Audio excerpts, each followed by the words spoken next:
So welcome, Stephen Gardner, to the channel. Appreciate you. Thank you so much, not only for taking the time, but also thank you for this guy right here. Oh, yes. Yeah, really appreciate that. And Michelle's too, but hers is in the closet. hanging up. Yeah. And also, congratulations for all your success. And also, thank you for sharing your audience, because I got a lot of people commenting saying that they came over from Stephen Gardner's channel. Oh, good. Excellent. I love hearing that. And thank you for allowing us to even participate in your channel and your giveaways, which by all means, feel free, introduce yourself to those who may not be aware or know who you are or have seen you before on my channel. And also any other information you want to share about any upcoming giveaways. Absolutely. My name is Stephen Gardner. I have a YouTube channel with 1.25 million subscribers. I've been on YouTube for about 14 years, but it didn't really take off until about the 13th year. So there's a lesson there in not giving up, but I try to cover what's going on in the country and in international news each day, and then do interviews just like this to bring on other people. And then my wife and I, we feel fortunate for the sponsors that want to work with our channel each month. And so this month, thanks to generous video sponsors, we're doing a $10,000 giveaway. One person is going to win $5,000 in cash, and 5 people are going to win $1,000 in cash. And it's just so fun to be able to give that money away, hear people's story. But in the meantime, I just enjoy helping people digest what's going on in the country, because you can't make good financial decisions for your family if you're not in the loop on what's really going on. And so that's where I try to come from, is just a daily dose of what the heck is going on. That's awesome. I like that. Yeah, that's really cool. We're going to get into it. I want to let everybody know what we have in store. We're going to talk a little bit about, what's going on in the White House, the economy, your personal finances, business finances, war, conflicts, and a variety of other things. But one of the other things was that I wanted to say that I really like what you do and how you connect with your audience, your subscribers. I know at 1.25 plus million, it's far more difficult to respond to every comment, but I will say from firsthand experience, it's like you are actually who you say you are, and the winners receive their prizes. Mm-hmm. Yeah, no, it was nice to have you guys in my home. Gosh, what was that, 2 Decembers ago? Yeah, that was a while ago. It was a lot of fun, though. Time to come through Utah again, but every now and then people accuse me of not giving away the money, and I just think, oh my gosh, you know how much trouble I would get in if I wasn't really doing these? Like, I have a lawyer that oversees everything. The winners are randomly generated, so I'm not biased in any way. So anyway, it's exciting to be a part of that.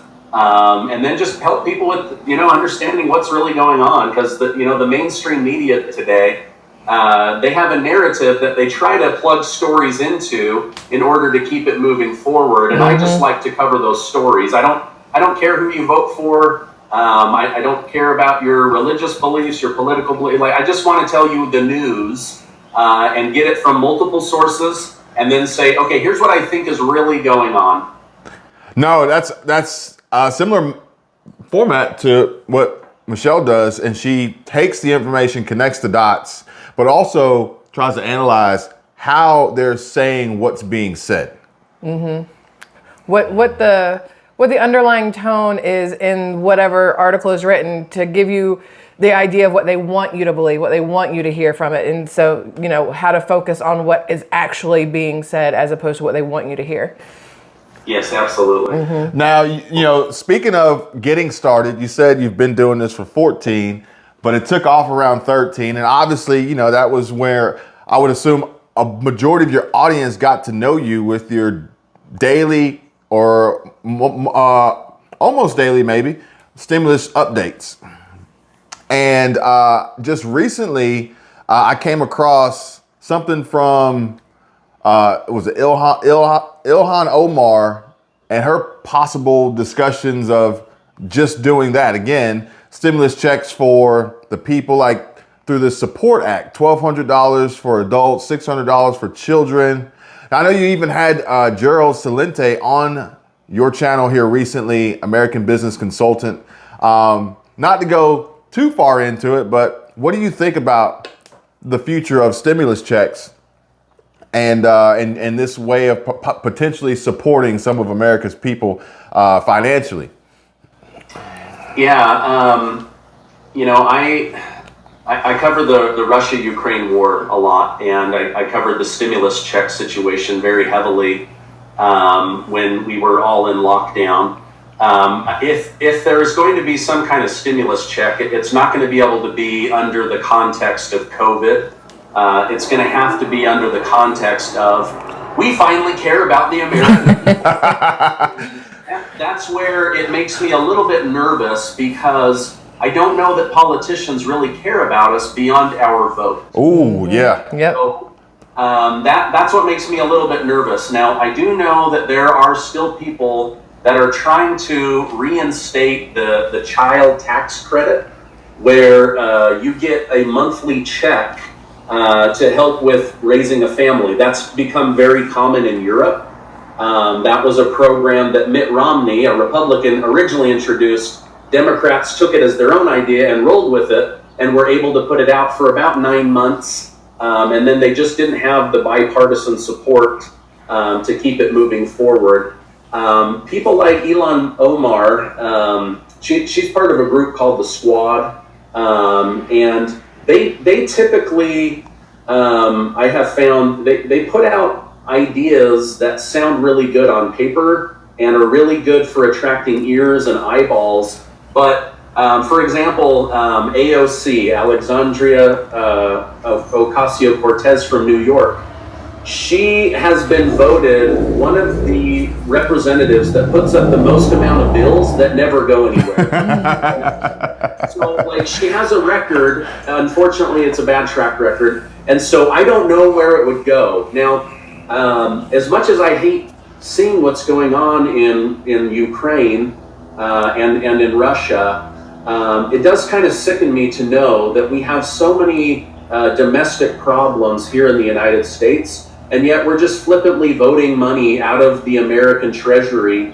That's really bothersome to me. During the stimulus check situation, I started realizing, oh my gosh, how many hundreds of billions of dollars are we giving away to other countries? Meanwhile, we have this fentanyl crisis, the border crisis, the homeless crisis, the welfare crisis, the food stamp crisis. Like, it goes on and on and on. And unfortunately, as you know, the rich get richer and the poor get poorer. And so channels like yours and mine, we try our best to educate people on side hustles, investing, being smart with your money. But at the end of the day, it's really hard to know what government leaders will actually do versus what they will say they will do in order to get clicks and eyeballs and votes. So I'm not really sure that what she has to say has any real teeth to it.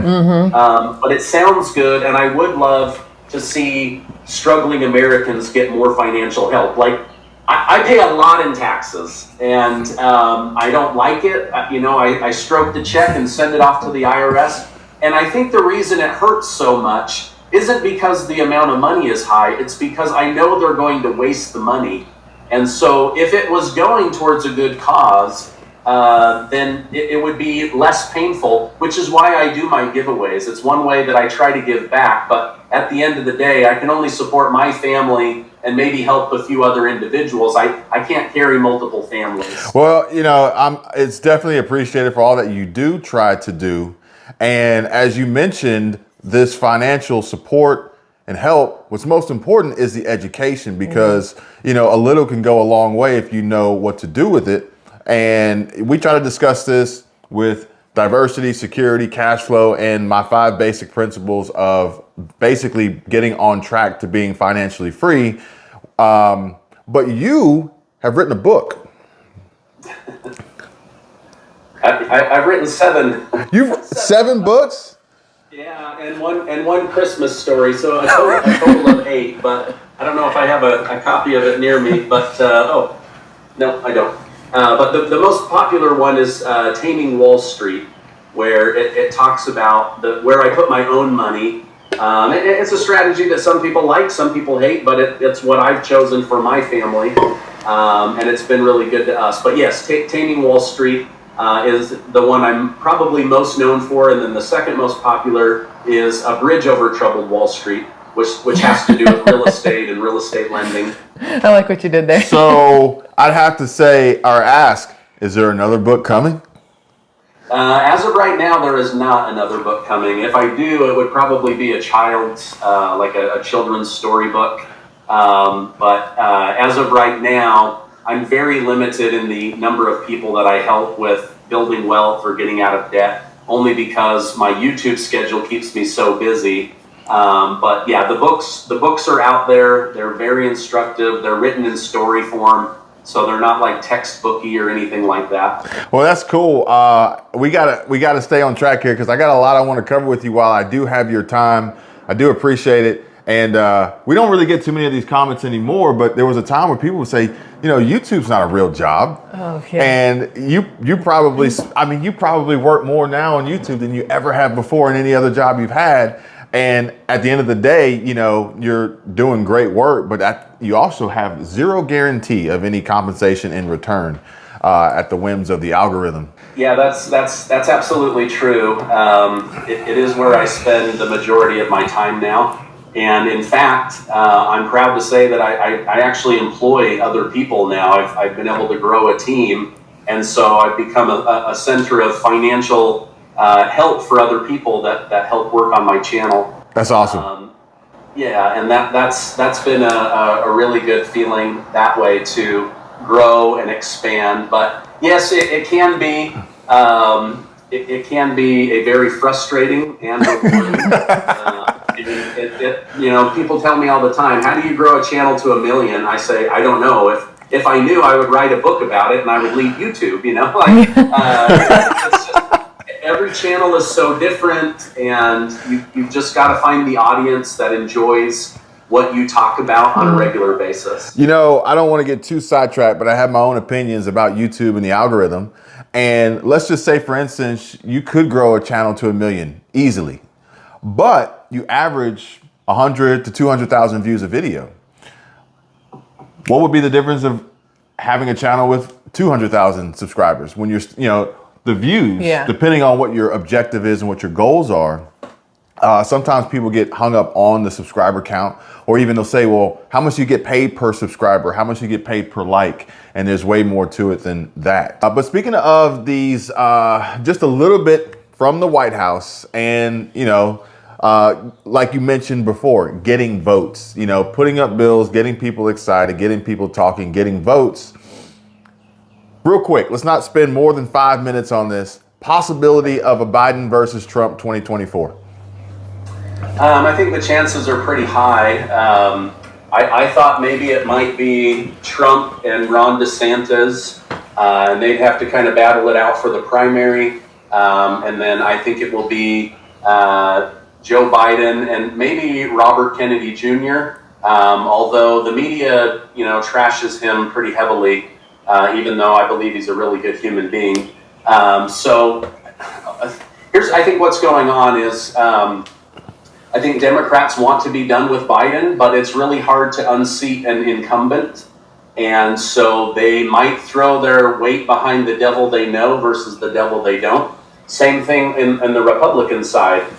Trump is the devil they know, but not necessarily the devil they want. But, you know, it is really tricky. But I think the Democrats have possibly set Trump up to be the only person that can run, because he has raised more money off of being indicted, and his popularity has gone up simply because I don't think most people care whether he slept with Stormy Daniels in 2006. They care that the justice system seems to be targeting people that are going after the presidential seat.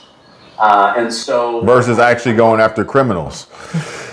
Yeah, I mean, even just this week, District Attorney Alvin Braggs from New York, they brought him in to testify about why he was doing that. And this was, you know, I don't think they were expecting this, but it was a pretty brilliant move on the Senate side. They had close to a dozen people whose families had been negatively affected by being soft on crime that came and testified. And these people got to say to his face, you let somebody out on a minor crime that raped my daughter, or that broke into my house, that killed my child, that was involved in a mugging that went wrong and ended up with death at our family. And so those things went out on the public news, and it was like, wait a minute, why is New York so soft on crime? And why is San Francisco so soft on crime? Like, you can literally steal $999 every day in San Francisco and they nothing. Don't do anything. Yeah. So how do you operate a business with merchandise where you can literally have thousands of people steal from you every day, and the police are like, we're handcuffed. We can't do anything. We can't handcuff you. You can't. Because of the rules. Yeah. You can't, and ultimately you don't. Sorry. Yeah. Yeah. So anyway, again, my point is that the American people are seeing this, and it's not necessarily making them say, "Oh, we want Trump. Orange man bad is now orange man good." I don't think that it's that simple. They're simply saying, "Wow, in a third world country or Russia, that's where you lock up your political opponent, not the United States. What's going on?" And so it's making people think differently. And speaking of which, I saw Trump briefly on Fox News. I think it was with Hannity or maybe with Tucker Carlson. And he mentioned what he could potentially do if, he were to win, even before he took office. Can Trump put an end to the war? I don't know about that. He says he would end it in 24 hours. I do believe he would go about it very, very differently. For example, most people don't know this, but there's almost no communication happening between the Pentagon and the Kremlin and the White House and Moscow. And that's really, really dangerous. Putin feels so backed into a corner, they won't even take phone calls from the United States anymore. The only back channel they have is through the military to make sure that they're not killing each other in Syria as they steal oil from the Syrian people. But it's a little bit dangerous that way. I do think Trump would probably be pretty insistent on calling on Putin. Hey, we've had a good relationship in the past. Return my phone call. I think there would be a lot of effort to do that. I think that he would probably immediately cut off money to Ukraine and say, you guys get to the talking table because there's no more money or weapons coming. I think that would change everything. I do think things would be a little bit different, but would it end within 24 hours? I don't know. Would it be totally different? I don't know. I do think we may not have had this war to begin with if Trump was in office. And the reason being is most people didn't know how Trump would react militarily, and that put them on edge. For example, it's a big no-no to target and basically assassinate a top general of another country. And yet Trump called for a kill shot against General Soleimani of Iran. And the world was like shocked, like, whoa, nobody ever does this. And he was like, you killed our people, I take you out. And so it just made people really nervous. And then instead of fighting with North Korea, he's like, hey, why don't we meet? Why don't we I'll come to your country and we'll shake hands, unarmed, and let's try to find a resolution to this. And they said, oh, he's crazy for talking to North Korea. Well, North Korea stopped working on their nuclear program. They stopped firing rockets over Japan. There was a lot of things. So again, I can't say what the outcome would be, but I can say that the approach would have been very different. But again, I don't know what the outcome would have been. Yeah, and the outcome is like very, very questionable as these new reports continuously are released and new dialogue unfolds, with the most recent being this espionage act of this 21-year-old at the Pentagon. And now, ultimately, from what I understand, releasing information, revealing Taiwan's weaknesses, being unprepared for an attack. What do you think about this? Now, I know you've had direct interviews and intel from Colonel McGregor, Colonel Tony Schaefer. You spoke with Scott Ritter and others. What are we potentially not being told about these documents? Yeah, I'll be on with Colonel Tony Schaefer here in about 30 minutes to get more details on it. But basically, my understanding is this 21-year-old National Guard airman who should have zero access to the reports that only the Joint Chief of Staff, the highest in the military under the President of the United States, receives, and somehow was able to leak those and disseminate that information, and it went on for weeks and months undetected. Something doesn't smell right about all of this. Either there are way more weaknesses at the Pentagon, or this person was potentially being set up, fed information. Don't put it past the White House to release information, condemn the release of that information, and then go off of, start a new plan based off of what the American public know. It's been very insightful to speak with these former CIA people, the people that brought the presidential briefings to different presidents.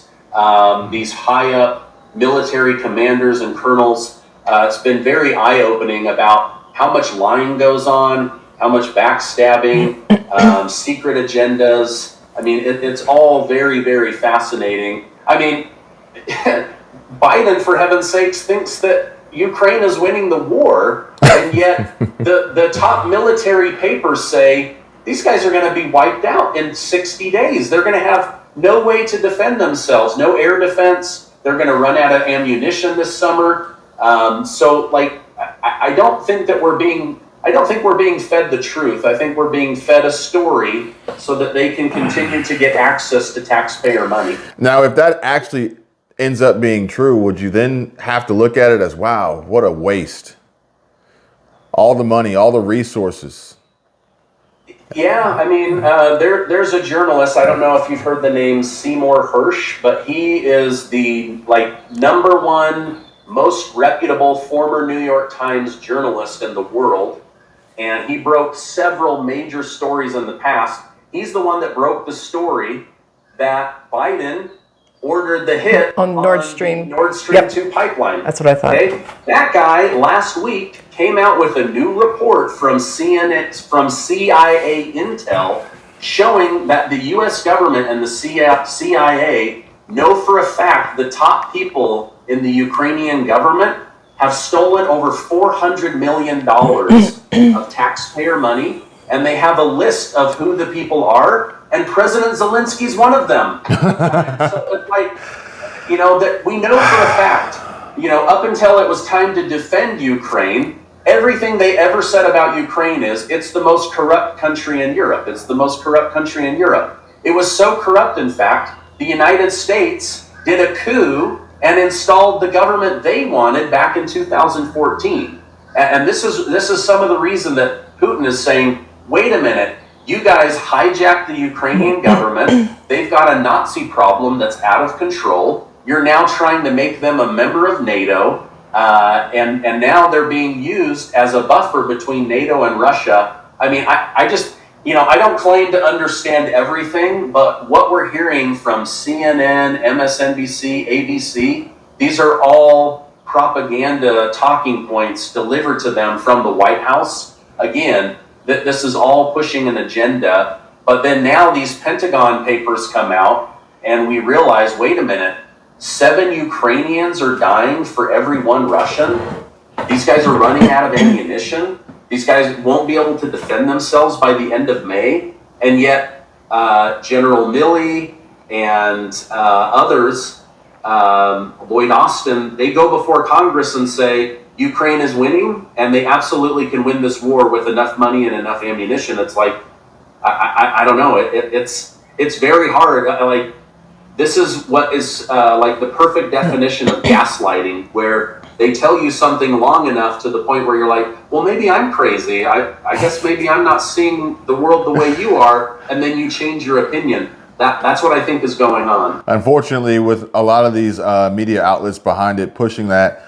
Last but not least, let's just talk about money briefly, and quite possibly how all of what we've discussed is playing into the further devaluation of the dollar. Maybe inflation isn't our biggest worry here, and maybe, what BRICS is working on with their central bank digital currency and things like that moving forward. What do you think? There's no doubt that the BRICS nations are trying to create a conglomerate that can take on the US dollar. Will it happen overnight? I don't think so, but one of the crazy parts about the amount of money that the United States prints and disseminates is that is one of the key factors in why the US dollar stays dominant, is there's enough dollars for the globe to operate, where there's not enough rubles, there's not enough yuan, there's not enough whatever they use in Brazil, pesos or something, and so it is a dominant thing. The United States, it used to be backed by gold. Now it's backed by, people think it's backed by oil. It's actually backed by the military, right? The military presence is one of the major reasons that the US dollar stays in command. Is we've got, like over 100 bases in close to 100 countries. But here's what's happening. Under the Biden administration, we're losing our reputation. We're losing our power. We're losing our ability to influence. So China is stepping in and they're saying, whoa, we don't want to attack you, but we're going to broker a peace deal between Saudi Arabia and Iran. Your two enemies. And now your enemies are frenemies. And just yesterday, Israel said, we're being snubbed by President Biden. We're going to turn to China for diplomacy between Israel and Iran. That story just broke last night. So all of these countries are now turning to China as the superpower. That doesn't mean China is the superpower, but China wants to become the next superpower. The biggest problem that China is going to have, from what I've researched, is their population is going to collapse in the next 20 years. And so as big as they get, there won't be enough Chinese people to sustain what they've built. And so I believe that's why they're trying to infiltrate the globe, so that when they don't have enough population, they kind of do, because they have Brazil and they have Russia and they have all these other people that will sustain their empire. But their population, more of their population is over the age of 50 than under. They're not having enough children. And so you have this aging population that's going to run out of money and bodies, and then you have this younger population that has no money. They're not marrying, they're not having children, and so it's a really big problem. The reason I think the United States will remain dominant isn't because we're good at pumping out babies, because we're not.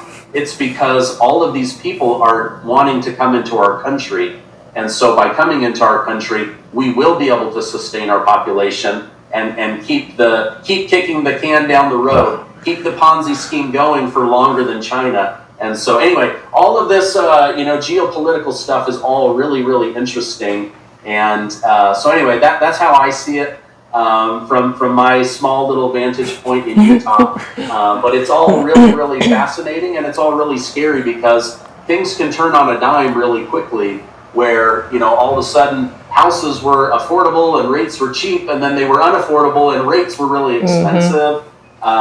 People are losing money in the stock market. The bond market is, making people nervous. And then from there you get mixed voices, where some are saying this is going to be the best comeback year ever, and others are saying, are you kidding me? The S&P 500 is going to drop another 20%. So it's really hard to know. I don't have a crystal ball for what's going forward, but I do know that, working hard to make a good living, controlling your expenses, controlling your debt, and being a good saver who then invests, those are the people that are going to continue to get ahead. And really, those are just the basics. And so you don't have to be a Warren Buffett, you don't have to be a Jamie Dimon.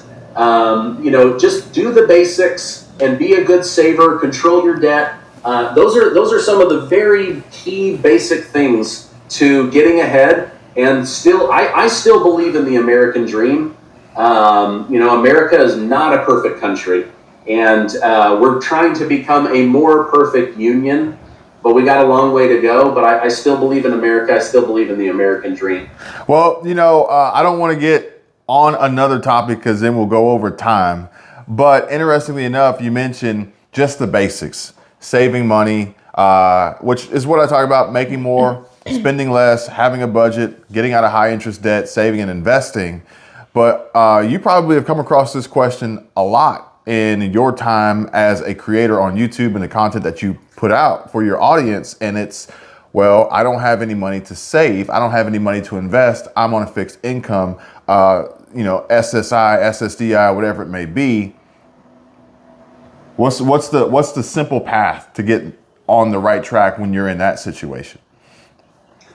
I've struggled with that question for 3 years now, because being dependent on the government is a really hard position to be in.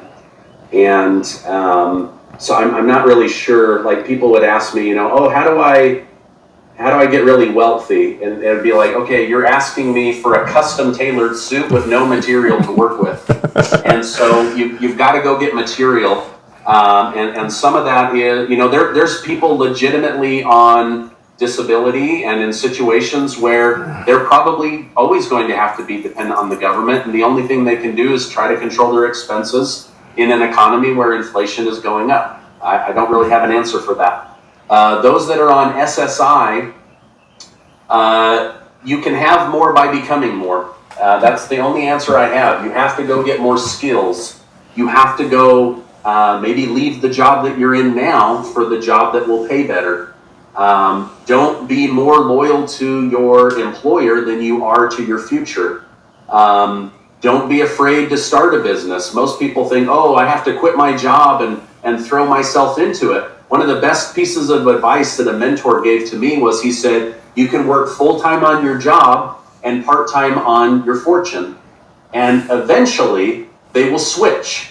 You'll work full-time on your fortune and part-time on your job, and eventually you can quit your job and be, self-employed or an entrepreneur or retired. And so those are just some pieces of advice that I have. Like, I have right in front of me a couple of sticky notes that I read every day. I am my own greatest asset.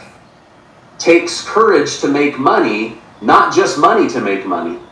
Like, people think, oh, that's very true. I've got to have money to make money. No, you have to have courage to make money, and then you can get your money earning money. I also have in front of me, if you can't imagine money in your life, then it's never going to show up in reality. Like, if you can't even imagine having money, then it's almost like you're blocking it from entering your life.